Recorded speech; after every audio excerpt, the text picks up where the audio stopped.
तत्वार्थ रामायण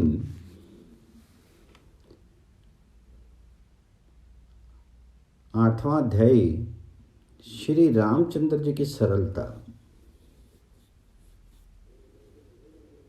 राम जी की सरलता भी अद्वितीय है। राम जी अतिशय सरल हैं। श्री राम तो रावण के साथ भी सरल हैं। रामायण में वर्णन आता है श्री राम रावण का भीषण युद्ध चल रहा है। उसमें युद्ध करते करते रावण घायल हो जाता है। रावण का बख्तर टूट गया, माथे का मुकुट गिर गया, धनुष के टुकड़े हो गए हैं और रथ के घोड़े मर गए हैं। रथ छिन्न भिन्न हो गया। रावण बहुत अकुलाया हुआ है। उसको इस समय बहुत थकान हुई है। राम जी उसको देख नहीं सके।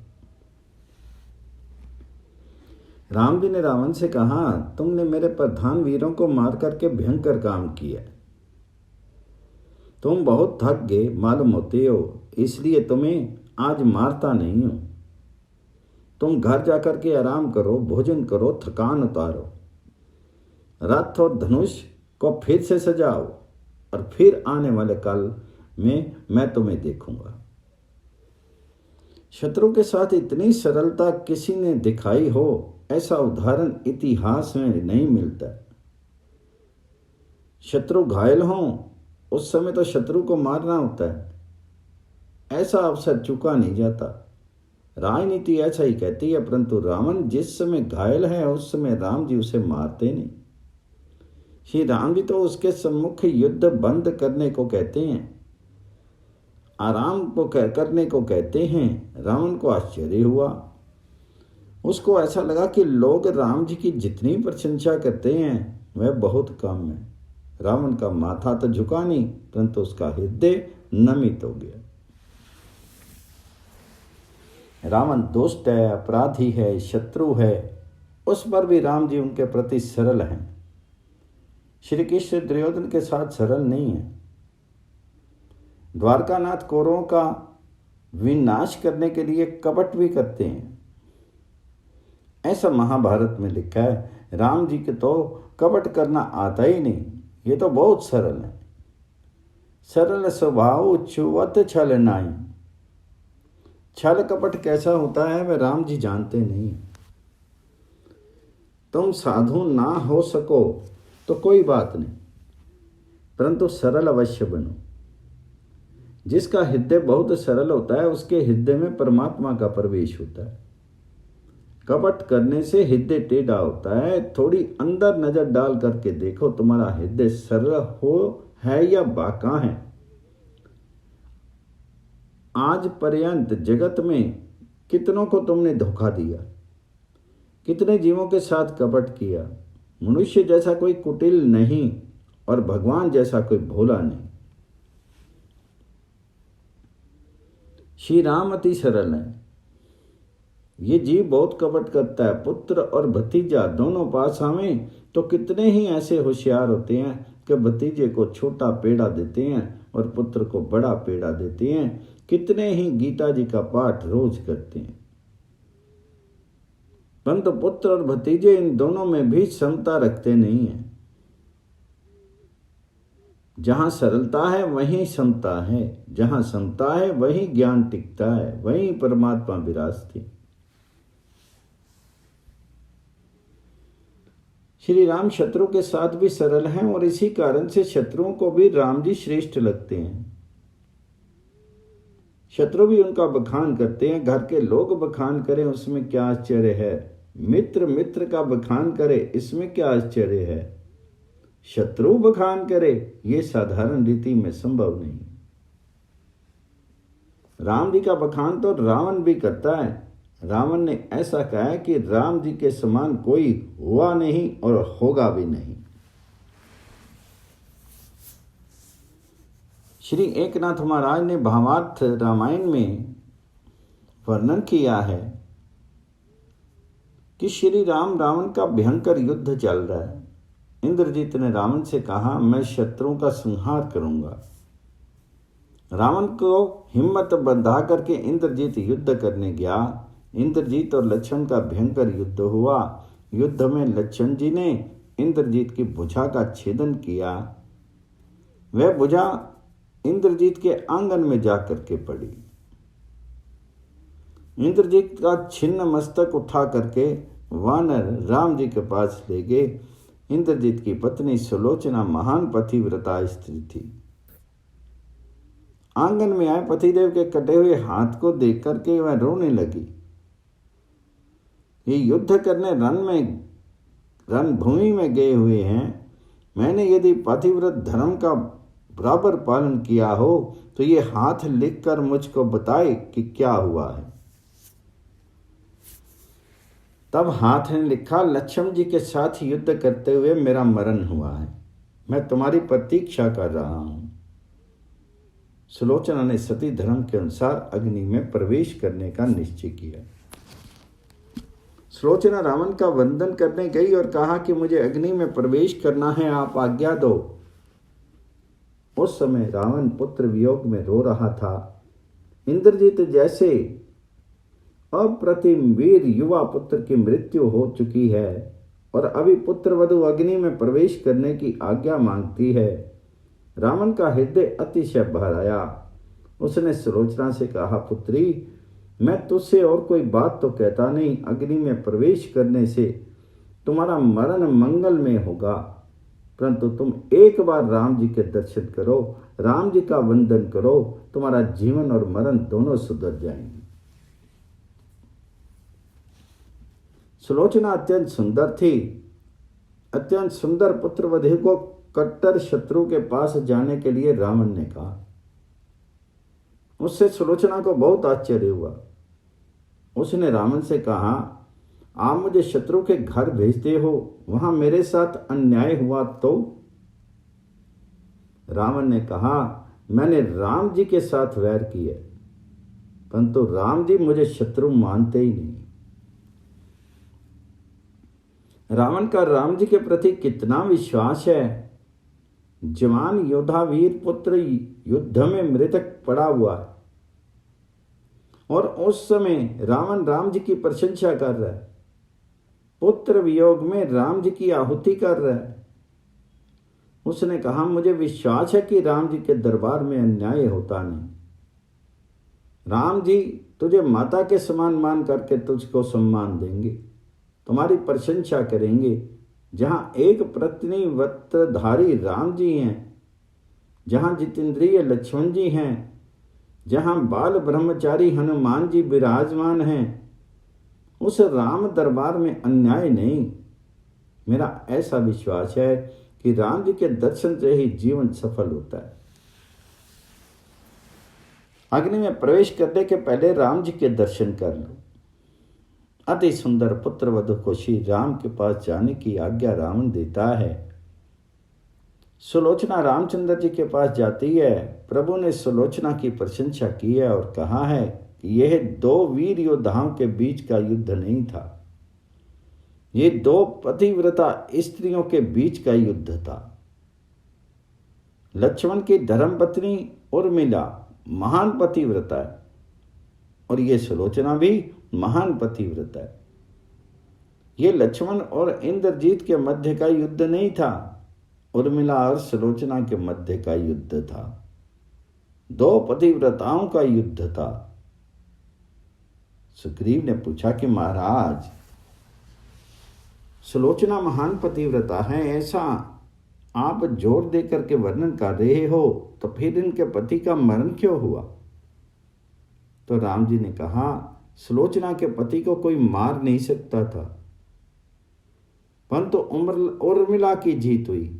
उसका एक ही कारण है कि सुलोचना के पति ने पर स्त्री में कुभाव रखने वाले रावण की मदद की और उर्मिला के पति पर स्त्री में मात्र भाव रखने वाले के पक्ष में थे।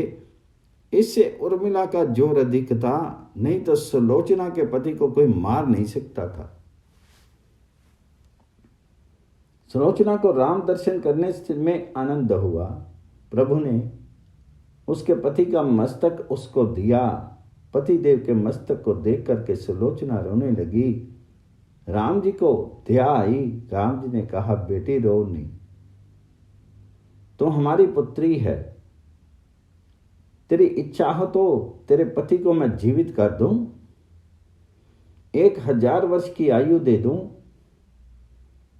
तुम लंका में आनंद से राज्य करो, मैं यहीं से वापस लौट जाऊं। तू रोती है, वह मुझे तनिक भी सहन नहीं है। सुलोचना को आश्चर्य हुआ। लोग राम जी के विषय में जो वर्णन करते हैं वह बहुत ही सामान्य करते हैं। राक्षसों को भी राम जी भले लगते हैं। राम जी का वे बखान करते हैं, तब फिर देवता और ऋषि राम जी का बखान करें, इसमें कोई आश्चर्य नहीं है। राम जी अतिशय सरल हैं। सरल सील साहिब सदा, सीतापति सरिस न कोई। राम जी की सरलता का वर्णन रामायण में स्थान स्थान पर आता है। जो अति सरल है उसी के हृदय में राम जी का प्रवेश होता है। जैसा मन में हो वैसा ही बोलो, मन वाणी और क्रिया में समान बनो, वही व्यक्ति राम जी को भला लगता है। भगवान जी ने कहा है कि मोहे कपट छल छिद्र न भावा। कपट करने से हृदय कुटिल होता है, दंभ करने से हृदय कुटिल होता है। जो हृदय कुटिल है उस हृदय में परमात्मा का प्रवेश होता नहीं। परमात्मा का प्रवेश हृदय में कराने की इच्छा हो तो हृदय बहुत सरल करो। सरल हृदय में रमन करना परमात्मा को सुहाता है। जिसका हृदय सरल है उसको कभी दूसरों के दोष दिखते नहीं, और कदाचित दिखे तो उसे घृणा आती नहीं। वह किसी का तिरस्कार करता नहीं। जिसका हृदय सरल है उसे अभिमान का स्पर्श होता नहीं। तुम अपने हृदय में देखो, 5-10 क्षण के बाद अंतर देखो। तुम्हारा हृदय बांका तो नहीं रहता है। साधारण मनुष्य बाहर देखता है परंतु अंदर नजर डालता नहीं। जब तक मनुष्य संसार के साथ बहुत प्रेम करता है तब तक उसकी दृष्टि बाहर होती है। और जिसका हृदय बांका है वह कदाचित पैसा भले ही कमा सके परंतु उसके हृदय में परमात्मा आते नहीं। श्री राम जी की प्रत्येक लीला में सरलता है। जो अति सरल है उसे किसी के दोष दिखते नहीं हैं। प्रभु तरु तर कपि डार पर।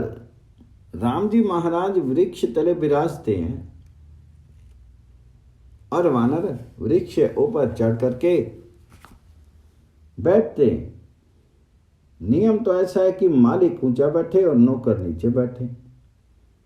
यहां ये नौकर बहुत ऊंचे बैठते हैं और मालिक नीचे बैठते थे।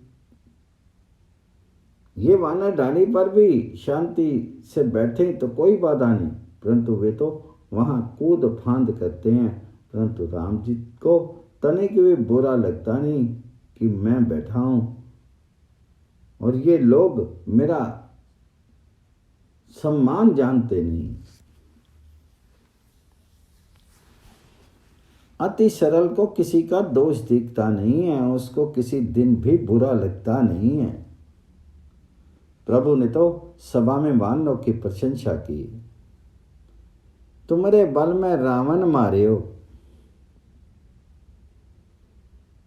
रामचंद्र जी ने गुरु वशिष्ठ जी से कहा, गुरु जी इन वानरों ने मेरी बहुत सहायता की है, उसी से मैं रावण को मार सका।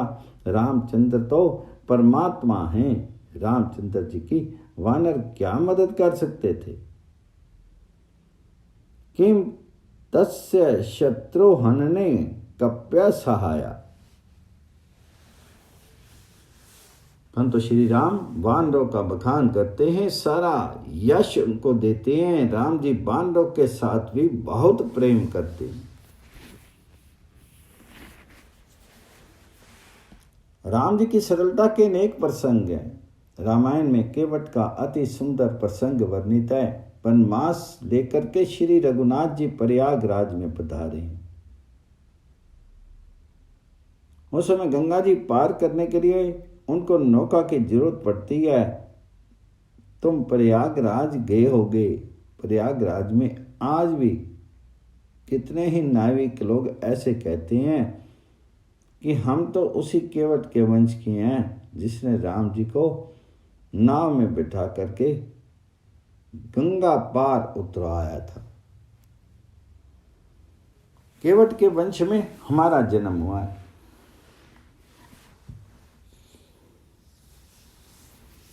केवट श्री राम, लक्ष्मण और जानकी जी को नाव में बिठा करके गंगा जी के सामने के किनारे पर ले गया। केवट ने इनको गंगा पार उतारा है। गंगा किनारे रेती में श्री सीताराम जी विराजे हैं। राम जी को आज संकोच हुआ। उन्होंने ऐसा सोचा कि इस केवट को मैं क्या दूं, इसने मेरी सेवा की है, इसने हमको गंगा पार उतारा है। श्री राम बहुत संकोची,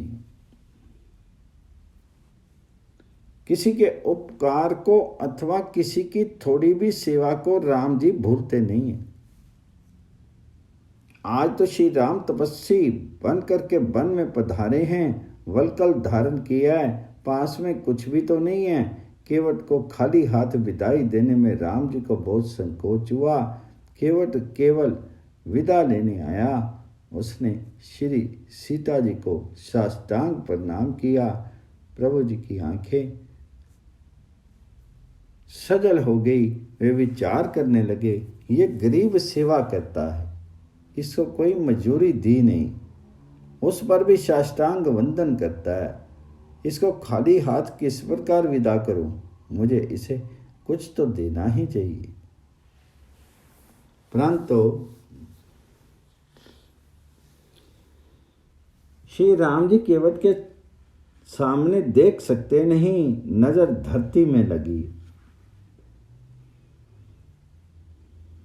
श्री सीता जी समझ गई कि प्रभु जी को इसको कुछ देने की इच्छा है, परंतु पास में कुछ भी नहीं।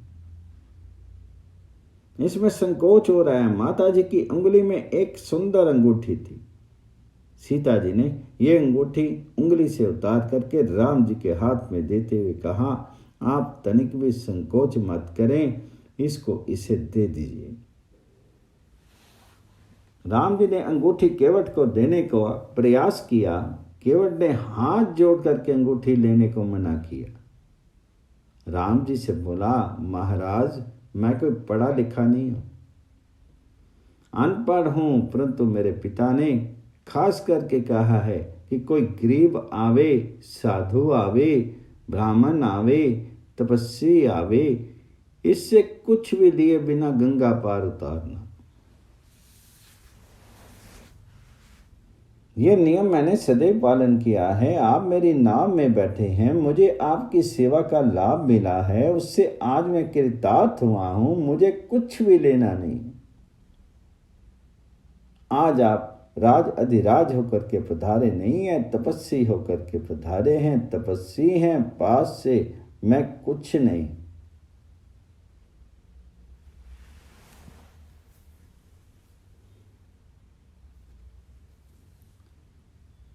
प्रभु जी ने कहा, भाई मैं तुझे मजदूरी नहीं देता, प्रेम से अपना प्रसाद देता हूं।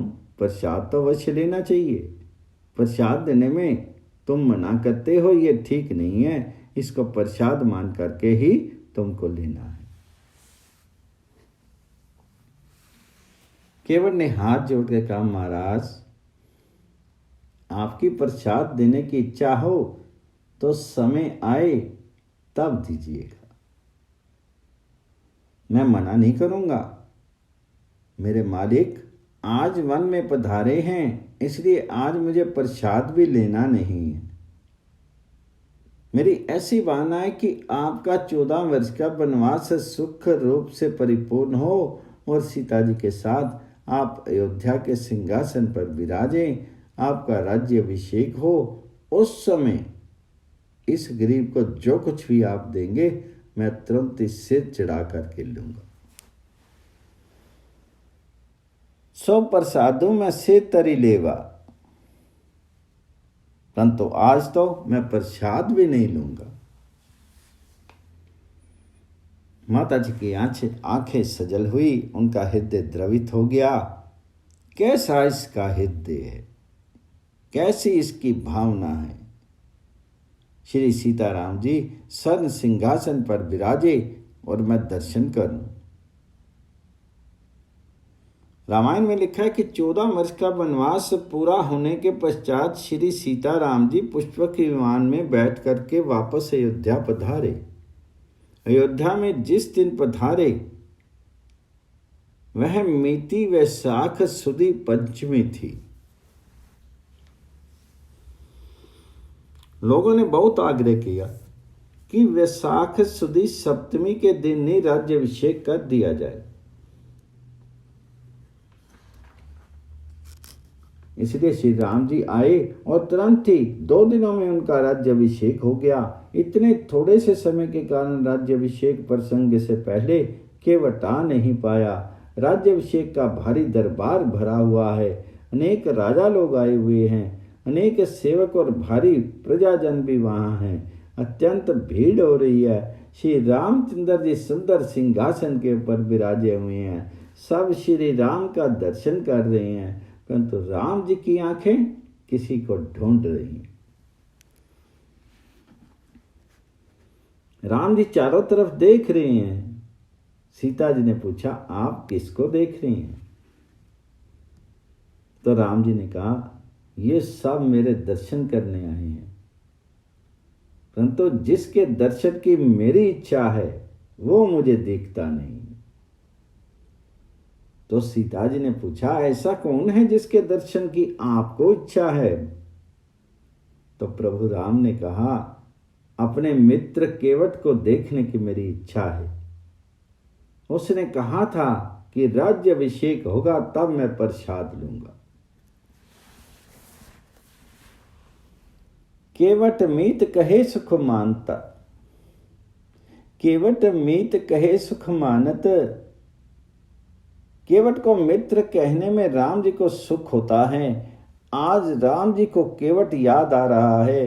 राज्याभिषेक के अतिशय सुख में वातावरण में भी राम जी केवट को भूले नहीं हैं। जीव का स्वभाव है कि अतिशय सुख में सब कुछ भूल जाता है। श्री राम अतिशय सुख में भी सावधान है। श्री रामचंद्र जी ने जगत को ज्ञान दिया है कि दुख में किसी के ने यदि थोड़ा पानी भी दिया हो तो उसको कभी भूलना नहीं।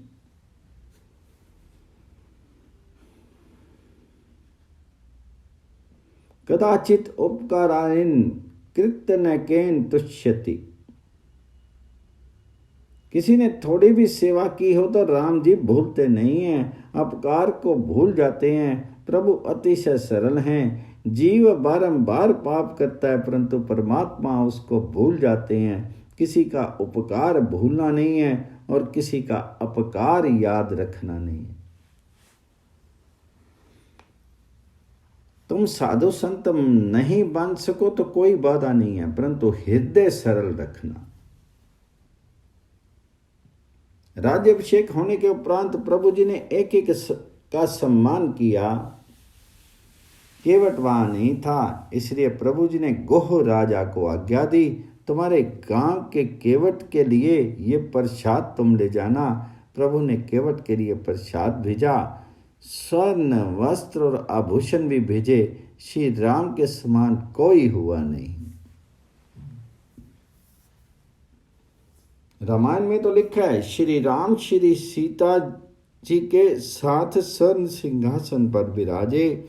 उससे राम राज्य में प्रजा बहुत ही सुखी हुई। राम राज्य में प्रजा को जितना सुख मिला वैसा सुख तो स्वर्ग के देवताओं को भी दुर्लभ है। प्रजा को यहाँ तक सुख प्राप्त हुआ कि अगर किसी की इच्छा ना हो तो उसे काल भी नहीं पकड़ सकता था। जिसकी मरने की इच्छा होती थी वही मरता था। राम राज्य में काल भी हाथ जोड़ करके खड़ा रहता था। राम राज्य में सबकी इच्छा की पूर्ति होती थी। तुलसीदास महाराज जी ने राम राज्य का बहुत सुंदर वर्णन किया है। राम राज बैठ त्रिलोका, हर्षित भे गए सब शोका। बैरु न कर काहू सन कोई, राम प्रताप विषमता खोई। वरण आश्रम निज निज धर्म, निरत वेद पथ लोग। चलहि सदा पावी सुखी, नहीं पै सोग ना रोग। देहिक देविक भौतिक तापा, राम राज नहीं काहू व्यापा।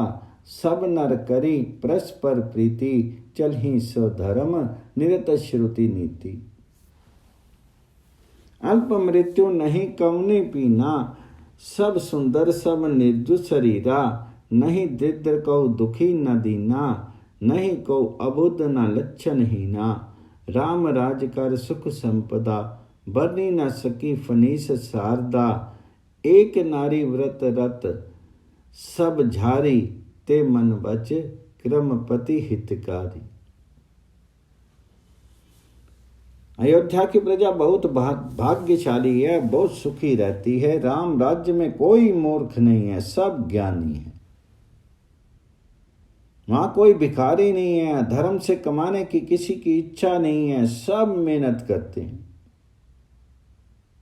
राम राज्य में कोई विधवा नहीं है, स्त्री की उपस्थिति में पति की मृत्यु होती नहीं है, माता पिता की उपस्थिति में बालक का मरण होता नहीं। राम राज्य में कोई आधी व्याधि से पीड़ित नहीं है। शरीर के रोग को व्याधि कहते हैं और मन के रोग को आधि कहते हैं। सभी सदाचार और संयम से पवित्र जीवन व्यतीत करते हैं। श्री रामचंद्र जी प्रजा के सुख का अतिशय ध्यान रखते थे। आदर्श राजा कैसा होना चाहिए, वह राम जी ने ही जगत को बताया है। राजा स्वयं के सुख दुख का विचार करता नहीं है, प्रजा के दुख सुख का ही चिंता करता है। पूजा के मुख के लिए स्वयं के सुख को बांट देता है।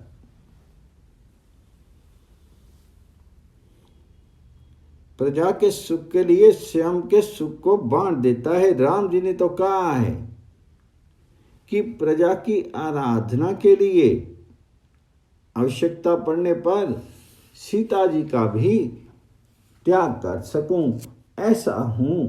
और सरासर ऐसा प्रसंग आकर उपस्थित हो ही गया। उस समय श्री राम जी ने स्वयं का अथवा श्री सीता जी के सुख का किंचित मात्र भी विचार किया नहीं। रामचंद्र जी ने प्रजा के रंजन को ही स्वयं का मुख्य कर्तव्य गिना है। राम राज्य में राम जी ने प्रजा को बहुत सुख दिया, परंतु प्रजा ने कभी राम जी के सुख दुख का विचार किया नहीं। श्री सीताराम जी ने बहुत ही सहन किया है। जो अतिशय सरल होता है उसको लोग बहुत दुख देते हैं। श्री सीताराम जी अति सरल हैं, इससे उनको बहुत सहन करना पड़ा है।